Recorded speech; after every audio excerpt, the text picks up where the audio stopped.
La semaine passée, il y a 2 semaines, nous avons commencé un enseignement sur le retour de Jésus. Jésus revient bientôt. Il revient.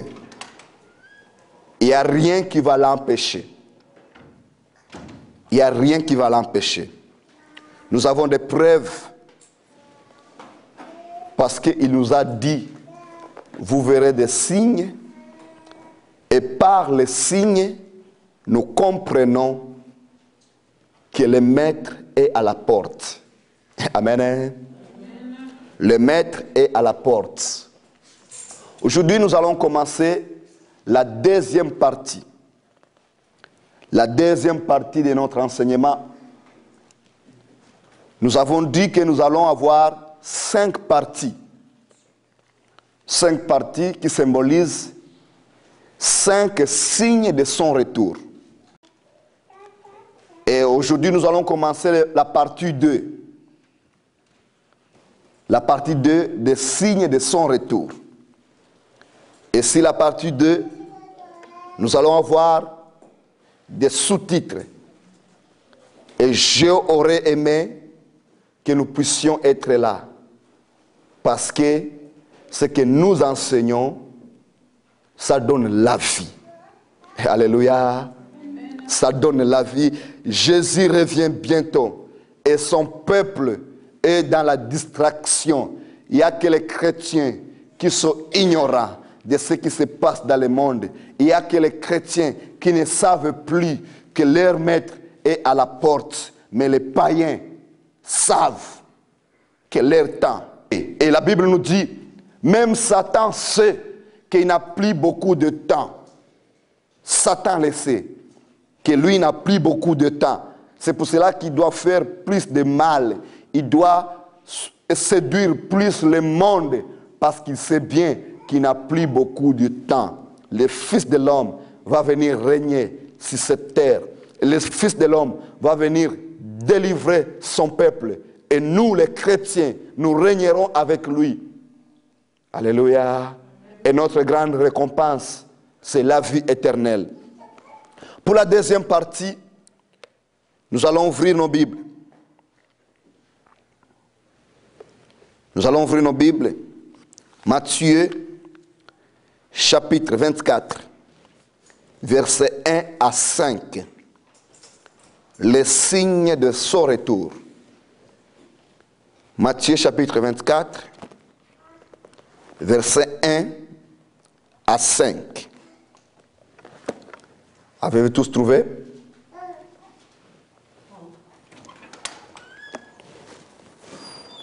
Ok, je lis la parole de Dieu. Matthieu chapitre 24, verset 1 à 5. Comme Jésus s'en alla, au sortir du temple, ses disciples s'approchaient pour lui en faire remarquer les constructions. Mais, verset 2, mais il leur dit, voyez-vous tout cela? Je vous l'ai dit en vérité, il ne restera pas ici pierre sur pierre qui ne soit renversée. Un jour, Jésus sortait du temple, et puis les disciples vinrent, ils montrent à Jésus les constructions, comment le temple a été construit. Mais Jésus dit, je vous l'ai dit en vérité, il ne restera pas une pierre sur une pierre. Ce temple sera détruit. Ce temple sera renversé. Et c'était la première fois qu'on entend de tels messages que le temple sera détruit. Et pourquoi Dieu a permis que le temple soit détruit? Si on regarde bien, le temple a été construit selon les ordres de Dieu. Dieu a recommandé qu'on construise une maison pour l'adorer. Une maison où il parlera avec son peuple. Une maison où on va le glorifier. Une maison pour la prière. Même Jésus, lorsqu'il a trouvé les gens, vendaient dans la maison de Dieu, il a renversé leurs marchandises. Il a dit, il est écrit que ma maison sera une maison de prière. Mais la même maison, qui est une maison de prière, qui est un endroit où Dieu reçoit la gloire, Jésus dit, cet endroit sera renversé. On va détruire cet endroit. Pourquoi Dieu a permis cela? Dieu il avait un projet. Dans son projet, il savait qu'un jour, il doit sauver l'humanité. Pour sauver l'humanité, il a préparé un autre temple qui ne sera pas seulement à Jérusalem, qui sera à toutes les nations, qui sera partout. Et ce temple, on l'appelle aujourd'hui une église. Une église représente le temple qui était à Jérusalem. Dieu avait un projet de sauver l'humanité.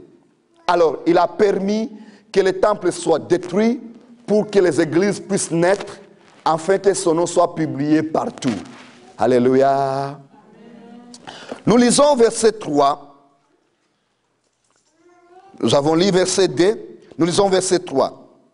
Il s'assit sur la montagne des Oliviers. Et les disciples vinrent, et en particulier lui faire cette question. Dis-nous, quand arrivera-t-il et quel sera le signe de ton avènement et de la fin du monde? Les disciples, ils étaient vraiment inspirés. Dieu les a utilisés pour poser de telles questions. Lorsque Jésus s'est rendu à la montagne des Oliviers, c'est un endroit où il s'est reposé avec ses disciples. Alors les disciples disent, mais dis-nous, quand est-ce que le temple sera détruit? Quel sera le signe de ton retour et la fin du monde?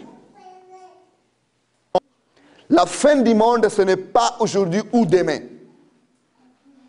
Mais nous sommes vers la fin du temps de la grâce. Ce matin, je n'enseigne pas sur la fin du monde. Ce matin, je vais enseigner sur la fin du temps de la grâce. Et je prie Dieu que nous puissions prêcher ce message encore plus longtemps. Parce que c'est le seul message qui nous amène vers la vie éternelle. Alléluia. Amen. Je vais enseigner sur la fin des temps de la grâce. Ici, les disciples posent deux questions. Il dit, dis-nous, quel sera le signe de ton retour, de ton avènement et de la fin du monde, des choses, le signe de son retour et la fin du monde. Nous sommes sauvés, nous disons que nous sommes sauvés parce que Jésus a donné sa vie sur la croix pour les péchés de l'humanité. Mais il arrivera un temps où l'homme sera sauvé par son propre sang. Alléluia. L'homme sera sauvé par son propre sang. Aujourd'hui, le salut est gratuit. On ne veut pas ce salut. Mais les jours à venir, l'homme doit payer pour son salut. Et à ce temps-là, les choses seront compliquées. Peuple de Dieu, c'est maintenant où nous devons nous mettre debout. Parce que le temps de la grâce, c'est un temps limité. Le temps de la grâce, c'est un temps limité. Dans l'Ancien Testament, il n'y avait pas cette grâce. Mais Dieu a accordé à l'humanité cette grâce. Mais cette grâce aura une fin. Et la fin de cette grâce, l'homme sera sauvé par son propre sang. Que Dieu nous aide. Ici, les disciples demandent à Jésus des choses. La fin de la temps de la grâce et la fin du monde. Alors, nous enseignons sur la fin du temps de la grâce. Les signes, parce qu'ils ont demandé les signes, il dit, dis-nous quel est le signe. Alléluia. Est-ce que vous voyez cela dans vos Bibles? Il dit, dis-nous quel sera le signe de ton avènement. Dis-nous, quand est-ce que tu reviendras? Il commence à dire, prenez garde que personne ne vous séduise. Il n'a pas dit que prenez garde que les esprits ne vous séduisent. Il dit que personne ne vous séduise. Alors, il y a des hommes qui viendront et ils vont séduire son peuple. Verset 5, il dit, car plusieurs viendront sous mon nom, disant, c'est moi qui suis le Christ, et ils séduiront beaucoup de gens. Des fois, quand on parle de la fin du temps de la grâce, quand on parle de retour de Jésus, les gens pensent seulement que c'est de la guerre, on parle de la famine. On va voir des choses qui sont un peu étonnantes. Ici, Jésus nous dit que les hommes viendront sur son nom et ils vont séduire beaucoup, beaucoup, beaucoup parmi ses brebis. Alors, ces hommes qui viendront, si on regarde selon la parole de Dieu, ça sera les serviteurs de Dieu. Les gens qui viendront au nom de Dieu, mais ils ne sont pas les serviteurs de Dieu. On va les nommer les faux serviteurs de Dieu ou les faux servants de Dieu. Comme sous-titre de la deuxième partie, je l'ai intitulé « Les faux serviteurs et les faux chrétiens ». Amen, hein? J'avais dit qu'on va avoir 5 parties. Dans chaque partie, on va avoir les sous-titres. Les sous-titres de la partie 2, qu'on vient de commencer, on va avoir comme sous-titre « Les faux serviteurs et les faux chrétiens ». On va étudier les faux serviteurs, on va étudier les faux chrétiens. Parce que nous avons des fois la tendance, on parle souvent des faux prédicateurs, des faux serviteurs et des faux servantes de Dieu. Mais nous oublions qu'il existe des faux chrétiens aussi. Alléluia. Il existe des faux chrétiens. Nous allons détailler point par la grâce de Dieu. Il faut avoir la connaissance de ce qui se passe dans ce monde. Alléluia. Verset 5, Jésus nous dit, ils viendront plusieurs sous mon nom. Alors, ces faux serviteurs, ils viendront sous le nom de Jésus. Et les faux chrétiens, ils viendront sous le nom de Jésus. Nous allons détailler les faux serviteurs et les faux chrétiens. Les faux serviteurs causent beaucoup de tort dans le corps de Christ. Et les faux chrétiens aussi causent beaucoup de tort dans le corps de Christ. Et les enfants de Dieu qui devraient prier afin que Dieu puisse nous aider, ils n'ont pas le temps de prier pour que Dieu puisse aider ceux qui sont faibles. Un faux serviteur, s'il existe, si on parle de quelque chose qui est faux, ça veut dire que ça existe quelque chose qui est vrai. On ne peut pas parler de faux s'il n'y a pas une référence. N'est-ce pas? Si Jésus nous parle de faux serviteurs, ça veut dire qu'il y aura de vrais serviteurs. Il existe de vrais serviteurs. Il y a de vrais chrétiens. Des serviteurs qui sont là pour la gloire de Dieu. Et des chrétiens qui sont là pour la gloire de Dieu. Alors, comme il existe de vrais serviteurs et de vrais chrétiens, il y a encore de faux serviteurs et de faux chrétiens. C'est à nous d'étudier la parole de Dieu pour savoir qui sont vrais et qui sont faux. Si on n'étudie pas la parole de Dieu, bien aimés, nous serons trompés parce que la Bible nous dit ils vont séduire plusieurs. Ils vont séduire plusieurs. Je vais commencer par les faux serviteurs. Je vais commencer par les faux serviteurs. Les faux serviteurs viendront à la fin du temps de la grâce, comme la Bible nous le dit, et ils vont séduire beaucoup des enfants de Dieu. Mais j'ai séparé les serviteurs de Dieu à 3 parties pour que nous ne puissions pas avoir la confusion. J'ai séparé les serviteurs de Dieu à 3 parties.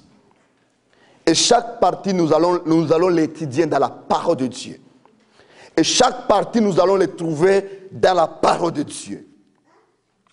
Pour les faux chrétiens, je ne l'ai pas séparé parce qu'il n'y a pas vraiment beaucoup de choses à parler là-dessus.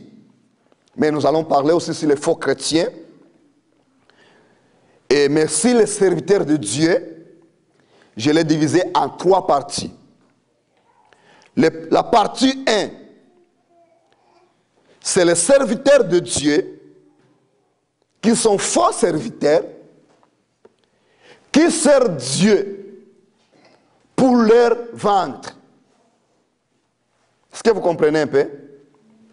Ils servent Dieu pour leur ventre. Ça veut dire qu'ils sont dans l'œuvre de Dieu parce que ça les donne des revenus.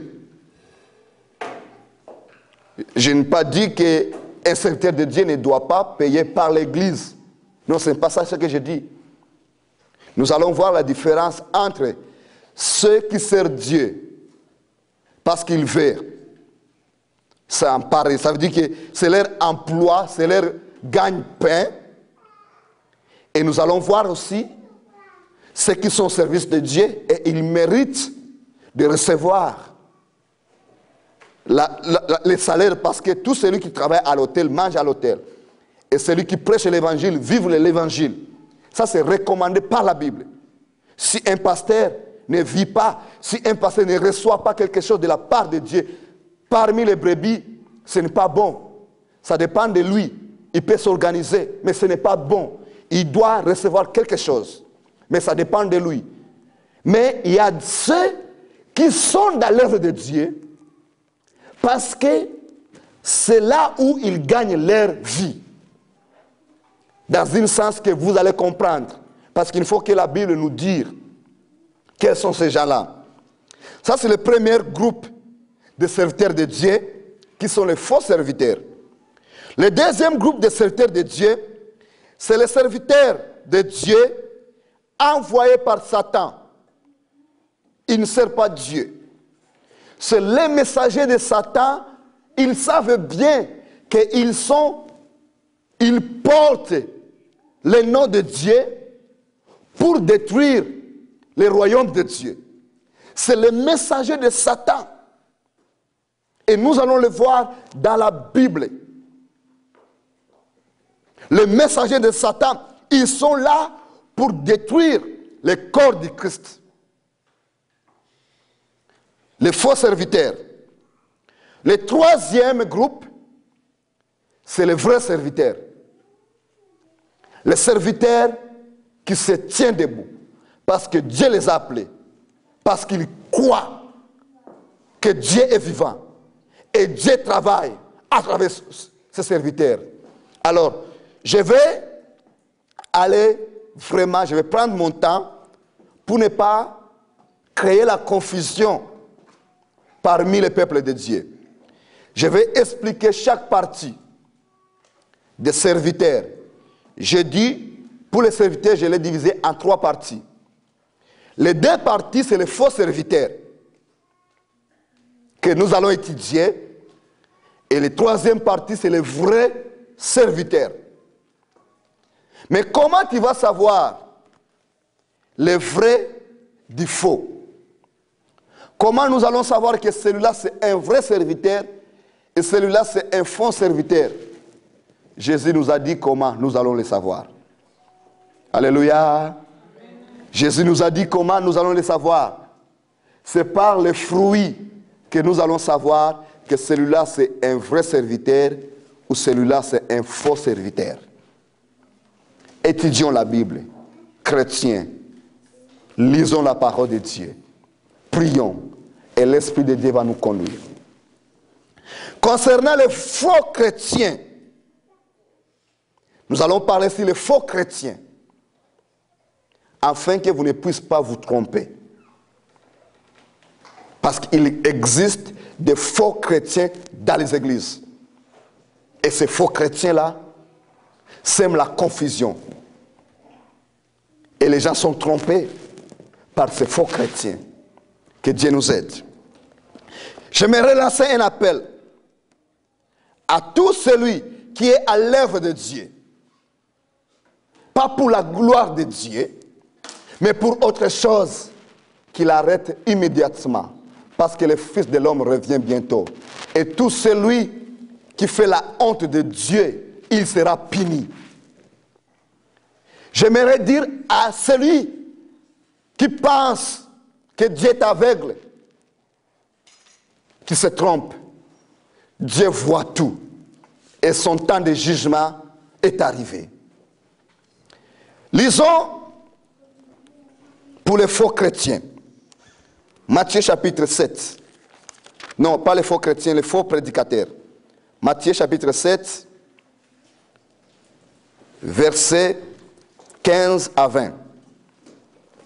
On va lire seulement versets 15 et 16. Mais je vous demande de lire à la maison jusqu'à 20. Les faux prédicateurs, les faux serviteurs. La Bible nous dit, ici c'est Jésus qui parle. Il dit, gardez-vous des faux prophètes. Gardez-vous des faux, Matthieu chapitre 7, verset 15. Gardez-vous des faux prophètes. Ils viennent à vous en vêtements de brebis. Mais au-dedans, ce sont des loups ravisseurs. Ces faux serviteurs, ils viennent aux brebis en vêtements de brebis. Mais au-dedans, c'est des loups ravisseurs. Ils sont là pour déchirer les brebis. Ils sont là pour détruire l'avancement de l'œuvre de Dieu. Alors, Jésus dit, verset 16, vous les reconnaîtrez à leurs fruits. Alléluia. Vous les reconnaîtrez à leurs fruits. Que ce soit les faux serviteurs ou les faux chrétiens, on les reconnaît par leurs fruits. Il n'y a pas un autre moyen de les reconnaître. C'est par leurs fruits que tu vas connaître, celui-là, c'est un serviteur de Dieu, celui-là, c'est une servante de Dieu, celui-là, c'est un chrétien, ou celui-là, c'est un païen. Ce qui est vraiment gênant. Un faux chrétien il fait plus de mal qu'un païen. Un faux serviteur, il fait plus de dommages que celui qui n'est pas au service de Dieu. Ouvrons nos yeux. Jésus revient bientôt. On commence par le serviteur qui sert Dieu pour leur ventre. Est-ce qu'il existe quelqu'un qui dit, moi je suis un serviteur de Dieu, moi je sers Dieu, mais en réalité, il fait ça parce qu'il veut s'enrichir? Oui, il existe. Pas seulement à notre temps, même au temps des apôtres, il existait de faux serviteurs. Et nous allons étudier au temps des apôtres, dans la Bible. Et nous allons voir dans notre monde aujourd'hui. C'est à nous d'être éveillés. Il existe de faux serviteurs, ceux qui sont à l'œuvre de Dieu, ceux qui témoignent le nom de Dieu, ceux qui disent au nom du Seigneur, ceux qui prêchent l'évangile, ceux qui prophétisent, mais en réalité, ils ne sont pas là pour la gloire de Dieu. Ils sont là pour leur ventre. Mais la Bible nous dit, celui qui sert Dieu, celui qui prêche l'évangile, il vivra l'évangile. Ce n'est pas le cas. C'est autre chose. Et nous allons détailler cela dans la parole de Dieu. Lisons Romains, chapitre 16, verset 17. Romains, chapitre 16, verset 17. Le serviteur de ventre. Serviteur à Maboumou. Nous avons un frère qui a chanté. En Swahili, il a dit, watumishi watumbo siku Yesu atakuya mtakosa kazi. Les serviteurs de ventre, lorsque Jésus viendra, ils seront en chômage. Nous ne servons pas Dieu parce que nous n'avons rien à faire. Nous servons Dieu parce qu'il nous a appelés. Nous avons accepté cet appel et nous sommes consacrés à son serviteur, à son service. Romains chapitre 16, versets 17 à 18. Est-ce que quelqu'un a trouvé? Peux-tu lire pour nous, s'il te plaît?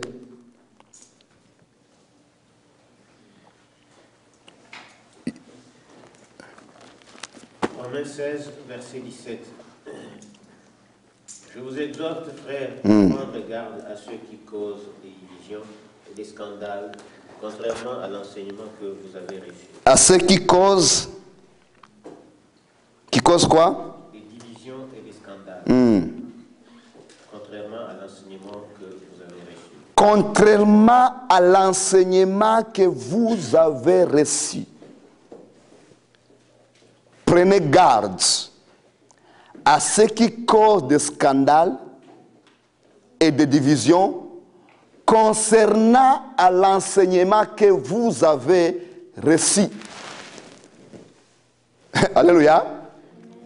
Ici, l'apôtre Paul nous parle sous l'Esprit de Dieu. Cet homme de Dieu nous avise. Il parle aux enfants de Dieu. Il dit, prenez garde à ceux qui vont causer des divisions. Concernant à l'enseignement que vous avez reçu. Alors, Dieu nous a enseigné, Dieu parle dans la Bible. Mais ces faux serviteurs, ils vont nous parler des choses qui ne sont pas dans la parole de Dieu. Et la Bible nous dit, même si un ange descend du ciel pour te prêcher un autre évangile, qu'il soit anathème. Alléluia. Même si un ange descend du ciel pour te prêcher un autre évangile, qu'il soit anathème. Ce n'est pas mauvais de le dire, toi tu es inspiré par Satan. Ce n'est pas mauvais. Parce qu'il est écrit qu'ils viendront sous le nom de Dieu et ils vont séduire plusieurs. Et aujourd'hui, les chrétiens sont séduits. Les chrétiens sont aveuglés par les hommes qui disent qu'ils servent Dieu, mais en réalité, ils n'ont pas les soucis pour l'avancement de l'œuvre de Dieu. Que le Dieu nous aide. Qu'est-ce que la Bible nous dit? Éloignez-vous d'eux. Éloignez-vous d'eux. Écoute les détails. Ici, la Bible commence à détailler les caractères de ces hommes. Car, ok? Car de tels hommes ne servent pas Christ notre Seigneur. Ne servent pas Christ notre Seigneur. De tels hommes ne servent pas Christ notre Seigneur. Ils sont de faux serviteurs. Mais leur propre ventre. Ce n'est pas moi qui ai écrit ça. Par de bonnes paroles et par des éloges. Par des paroles douces. Ma Bible dit par des paroles douces. Ces hommes-là, ils sont au service de Dieu, mais pas pour la gloire de Dieu. Ils ne servent pas Dieu. Mais ils servent quoi? Est-ce que vous pouvez me répondre, s'il te plaît? Ils servent quoi? Ils servent leur ventre. Ils sont là pour leur ventre. Alors, entrons un peu en détail. D'abord, chaque homme de Dieu, chaque serviteur de Dieu, servant de Dieu, qui est à l'œuvre de Dieu, il doit avoir un moyen de se faire vivre à part l'œuvre de Dieu. Ça, c'est recommandable. Et si nous lisons bien dans la parole de Dieu, Jésus n'a pas appelé de fainéants. Alléluia. Jésus n'a pas appelé de fainéants. Les hommes qui font rien dans leur vie professionnelle, les hommes qui n'ont rien fait dans leur vie professionnelle, il se trouve que dans leur vie professionnelle, ils sont incapables de se faire vivre. Alors, pour gagner leur pain, pour payer leur loyer, pour acheter leurs habits, ils se lancent dans l'évangile. Je me rappelle, il y a aujourd'hui 19 ans, si je ne me trompe pas, il a séparé les gens dans l'église qui étaient au service. Évangélisation et la prédication et l'intercession. On l'a trouvé dur. On a dit, pasteur, pourquoi il a fait ça? On était encore jeunes, très jeunes. Mais il a mis les gens dehors. Pas dehors de l'église, mais dehors des ministères. Un jour, il est venu, pendant la prière, il commence à demander tout le monde. Toi, tu pries, tu es intercesseur, tu es évangéliste. Qu'est-ce que tu fais dans la vie? Si tu n'es pas à l'école, ou tu ne fais rien dans la vie, il t'enlève dans le ministère. Est-ce que vous comprenez un peu? Si un jeune homme de 15, 16, 17 ans, il est dans le groupe d'évangélisation, il n'est pas soit à l'école, ou soit il ne travaille pas, le pasteur les met dehors de l'évangélisation. Est-ce qu'il avait du tort? Mais non. Après des années, j'ai compris qu'il n'avait pas de tort. Parce qu'il nous disait que cet homme-là, il n'est pas capable de travailler. Alors, il finira à être serviteur de Dieu qui est incapable de travailler. Il sera lâche. Jésus n'a pas appelé des lâches, il a appelé des gens qui étaient au service. Alléluia. Tout celui que Jésus a appelé, il était au service. Ce n'est pas l'évangile qui le faisait vivre. Non, avant qu'il soit à l'évangile, il était capable de nourrir sa famille. Lorsque nous avons les gens au service de Dieu, dans leur vie professionnelle, ils étaient incapables de se faire vivre. Alors ces gens-là, ils deviennent un danger dans le corps du Christ. Nous avons plusieurs serviteurs dans plusieurs pays. notamment mon pays Congo. Est-ce que tous les serviteurs là, Dieu les a appelés? Je te dirais non. C'est parce qu'il n'y a pas des emplois. Alléluia. C'est parce qu'ils n'ont pas des emplois. Ils n'ont pas d'autres moyens de gagner leur vie. Ils ont peur d'aller voler. Parce qu'ils maîtrisent bien français, ils peuvent bien lire la Bible, ils disent, ok, on va entrer dans l'évangile. La Bible nous dit qu'ils ont des paroles douces, des paroles séduisantes. Lorsqu'ils te parlent pour te convaincre des choses qui sont douces. Dans l'évangile, on n'a pas de paroles douces. Alléluia. Dans l'évangile, on n'a pas de paroles douces. Parce que ce qui concerne le royaume de Dieu, ce ne sont pas des paroles douces. Quand on regarde les prédicateurs comme Jean-Baptiste, quand il prêchait là, ce n'était pas pour négocier. Alléluia. Soit tu acceptes pour les salis, ou soit tu n'acceptes pas. Mais ces gens-là, ils vont venir avec des paroles douces pour séduire. Parce que leur but, c'est de te tirer de l'argent. C'est tout ce qu'ils cherchent. C'est de l'argent. Faisons attention à ces gens-là. Comment tu vas le savoir? Mais c'est par leurs fruits. Parmi les fruits, le temps avance, on n'a pas même lire 3-4 versets. J'en ai au moins une dizaine ici.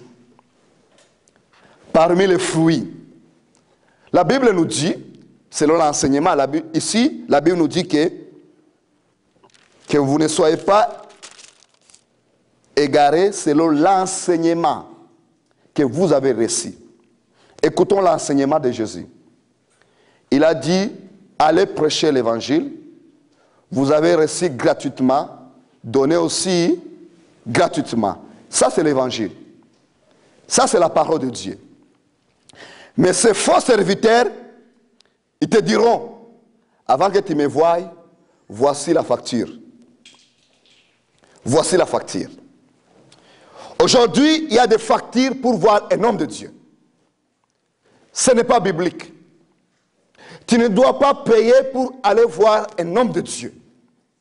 S'ils te disent, voici la facture, alors, entre lui, qui est homme de Dieu, et un féticheur, il n'y a pas la différence. Alléluia. Entre lui, qui est homme de Dieu, et un féticheur de Satan, il n'y a pas la différence. Parce que chez les féticheurs, il y a aussi les factures pour consulter un féticheur.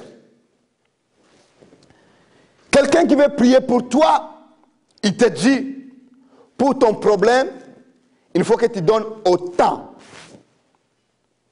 Ce n'est pas écrit dans la parole de Dieu. Ce sont les fruits des escrocs dans l'évangile. Alléluia. Les serviteurs de vente, ils vont avoir des paroles douces. Quelque part, nous allons voir, mais je ne crois pas qu'on va terminer aujourd'hui. Le temps avance vite. Ces serviteurs qui sont là pour leur vendre, ils n'ont pas de soucis de ton sali. Ça n'a pas commencé aujourd'hui. Allons rapidement à Philippiens. Philippiens chapitre 3. Qu'est-ce que la Bible nous dit?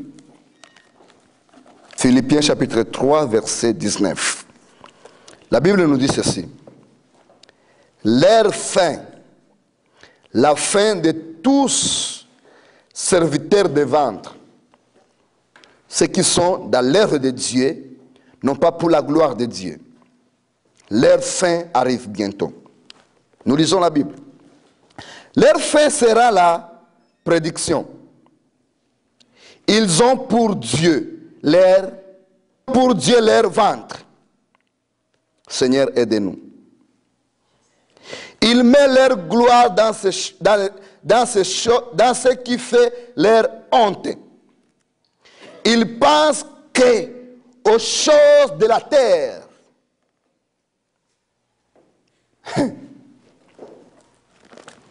Ils pensent qu'aux choses de la terre. Les faux serviteurs,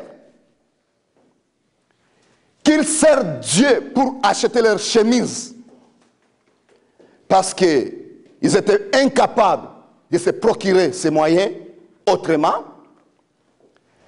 Ceux qui sont dans l'évangile parce qu'ils ne sont pas capables de se faire vivre, ils se trouvent dans l'évangile. Ils n'ont aucune autre pensée dans leur tête que des choses de la terre. Qu'est-ce que ça veut dire? Ils n'ont pas les soucis de salir des âmes, des hommes. Même si tu ne crains pas Dieu, même si tu n'es pas dans la voie de Dieu, même si tu fais de toutes les conneries possibles, ce qui les intéresse, c'est votre dîme et votre offrande. Ils sont intéressés de ce que vous donnez. Parce que votre offrande, votre dîme, ça fait leur affaire. Mais les soucis de votre âme, ça ne fait pas leur affaire. Éloigne-toi de ces gens-là. Alléluia. Si tu vois un homme de Dieu, par lui, il veut t'envoyer dans le péché, éloigne-toi de ces gens-là. Ils viendront, ils n'ont pas de soucis pour les salir des âmes. Pourquoi? Parce que premièrement, ils savent bien qu'est-ce qu'ils sont en train de faire. Ils sont dans l'évangile, non pas pour la gloire de Dieu, pour qu'ils puissent vivre, pour qu'ils puissent avoir ce qu'ils ont besoin. Je ne dis pas que ceux qui servent Dieu, ceux qui sont payés à l'église, ce sont des faux serviteurs. Non. Il y a des vrais serviteurs qui sont pris en charge par l'église. C'est une bonne chose. C'est une bonne chose que l'église prenne en charge des hommes de Dieu. C'est une bonne chose. Mais tout celui qui n'a pas les soucis de salir des âmes de Dieu, il a les soucis que de l'argent dans l'église, vous allez le détecter par plusieurs preuves. Parmi les fruits, ils n'ont pas de soucis pour vous, pour votre vie, pour ce que vous faites. Et puis, ils vont tout tolérer dans la maison de Dieu. Un vrai serviteur de Dieu ne peut pas tout tolérer. Un vrai serviteur de Dieu. Parce que nous allons rendre compte à Dieu de chaque âme que nous apportons dans les distractions. J'aimerais vous dire quelque chose, bien aimé. Je préfère, d'abord il y a même un homme de Dieu que j'ai témoigné hier, qu'il a mis de tous les faux chrétiens, il les a mis dehors de l'église. Je préfère d'avoir 2 chrétiens à qui nous pouvons aller au ciel qu'avoir 10 chrétiens, on fait des blagues. Alléluia. Parce que je vais rendre compte à Dieu de chaque âme que j'ai portée dans la distraction. Chaque âme. Ça, c'est la Bible qui nous dit. Lorsque nous avons accepté de servir Dieu, c'est un engagement qui nous fait peur parce que chaque âme, nous sommes responsables. Alors, le faux serviteur de Dieu, fais tout ce que tu fais dans la maison de Dieu, ce n'est pas son problème. Ce n'est pas son problème. Lui, son problème, qu'il ne manque pas l'argent. Alléluia. Amen. Que Dieu nous aide. Ouvrons nos yeux. Ouvrons nos yeux. Lorsque ça arrive, qu'est-ce que nous allons faire? Il faut prier pour ces gens-là. J'aimerais dire à un faux serviteur, répands-toi. À un faux chrétien, nous allons voir les faux chrétiens. On n'a pas même terminé. Vous allez lire à la maison Jérémie chapitre 23, verset 16. Jérémie chapitre 23, verset 16. Ils donnent des prophéties, mais leurs prophéties, vous savez, nous attendons beaucoup de prophéties. Nous attendons des prophéties et des prophéties. Vous savez, aujourd'hui, les chrétiens sont attirés par des prophéties. Il suffit que je dise, oh, Dieu va te donner un emploi demain. Tu dis que je suis un homme de Dieu. On va lire rapidement un verset seulement, et puis on va clôturer. Le temps passe. Jérémie chapitre 23. On va le terminer. Jérémie 23. Les serviteurs des ventres. Ils rendront compte à Dieu. Jérémie 23, versets 16 à 17. La Bible nous dit, avez-vous tous trouvé? Ainsi parle l'Éternel des armées. N'écoute pas les paroles des prophètes qui vous prophétisent. Ils vous entraînent des choses de néant en disant les visions de leur cœur. Les visions de leur cœur. Parce qu'ils savent que toi tu as un tel problème, comme tu es célibataire, s'ils disent Dieu m'a montré, telle personne viendra dans ta vie, ça va te faire du bien. Ça te fait du bien, n'est-ce pas? Il sait que tu es malade. Il dit Dieu m'a montré, tu seras guéri. Ça te fait du bien. Mais à la fin de la prophétie, il te dit, voici ce que tu dois donner. Quelle aventure.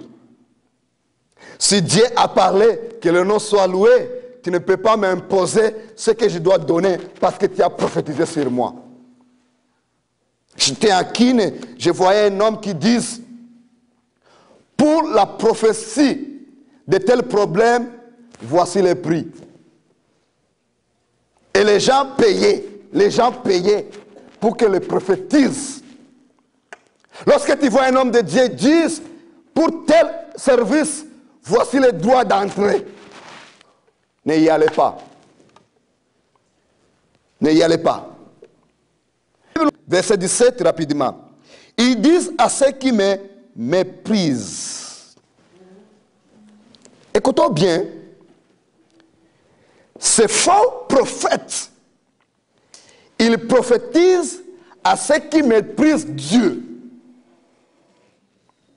Qu'est-ce qu'ils disent? Qu'est-ce que Dieu dit? Ils disent à ceux qui me méprisent, vous aurez la paix. Ces gens-là que vous êtes en train de prophétiser sur eux des choses positives, mais ne craignent même pas Dieu. Alléluia. Ces gens-là, ils ne sont même pas chrétiens. Ce n'est pas dire qu'il ne faut pas prophétiser sur eux. Si Dieu te donne un message, prophétise. Mais si Dieu n'a pas donné un message, c'est bien de ne pas parler des mensonges. Peuple de Dieu, ouvrons nos yeux. Amen. Nous allons nous lever, on va prier. On va continuer avec ces parties la semaine prochaine. Je n'ai pas même fini les premières parties. La partie des faux serviteurs, ceux qui sont à l'œuvre de Dieu pour leur propre ventre. Ils sont là que pour leur propre ventre. Et si tu ne donnes pas, il ne peut pas prier pour toi. Je vis un homme de Dieu qui est dans l'église, ceux qui donnent les enveloppes. Il a dit, vous allez mettre des dollars. Celui qui a mis les dollars dans l'enveloppe, on va prier pour lui. Celui qui vient avec les francs congolais, on ne prie pas pour lui. On se demande, Jésus est divisé. Un jour, Jésus était quelque part, il a vu les gens donner l'offrande. Une dame a donné moins de $1. Jésus a dit, celle-là, elle a donné plus que tout le monde. Mais aujourd'hui, ceux qui ne donnent pas de bonnes offrandes, ils ne sont pas bienvenus dans certaines églises. Que Dieu nous aide. Alléluia. Que Dieu nous aide. Les serviteurs de ventre, repentez-vous. Car votre fin arrive bientôt. Et vous allez rendre compte à Dieu de chaque distraction que vous avez apportée dans son royaume. Nous allons prier, nous allons dire, Seigneur, aide-nous. Ouvre-nous les yeux. Parce que les signes de ton retour sont là. Aujourd'hui, il y a plus de serviteurs de ventre que les serviteurs de salut. Il y a plus de faux serviteurs que de vrais serviteurs. Il y a plus de faux chrétiens que les vrais chrétiens. Que Dieu nous aide. Prions. Père céleste,